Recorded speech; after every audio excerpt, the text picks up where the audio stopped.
Jaalatamoo kabajamoo hordoftoota koo akkuma argitanu sila buna danfisaan ture hiriyaan koo jijjiirtii dhufti jedhee ture amma hundumayyuu qopheessee kun fuuldura keessan kan jira isheen illee dhufteeti garuu viidiyoo keessa garuu hin eeyyamne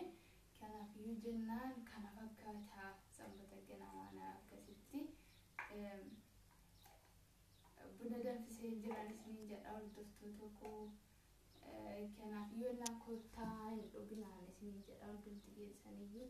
waamamtaniitu nam tokkoyyuu hin hafina waan isiniin jedha jaalatamtootaaf kabajamtoota koo buna akkuma beekamu aniif isin waaqayyo kadhannii kaanii ganam hin muramne waan ta'eef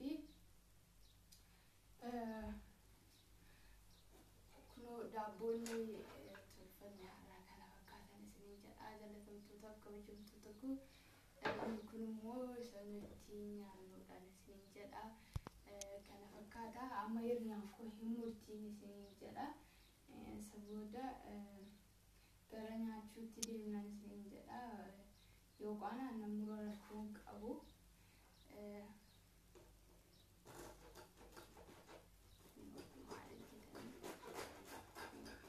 kadhannii kaanii aniif isheen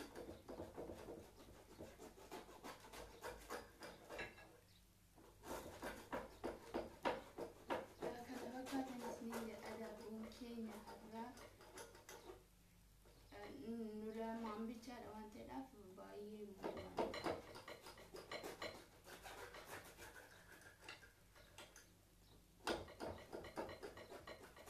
utuun kadhatiin murtanii yoo jettan immoo kadhanneerra aniif isheen isin jedha hordoftoota tokko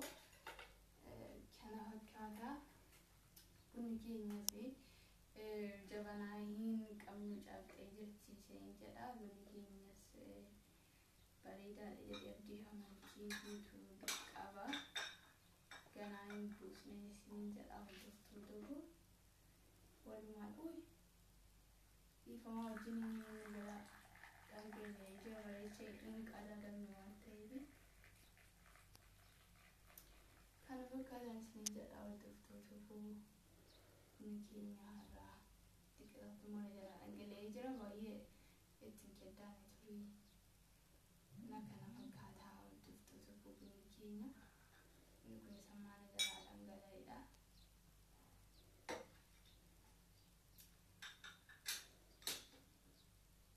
kunoo bunni keenya kana fakkaata isiniin jedha isinitti mul'ata abdii amantii guutuun qaba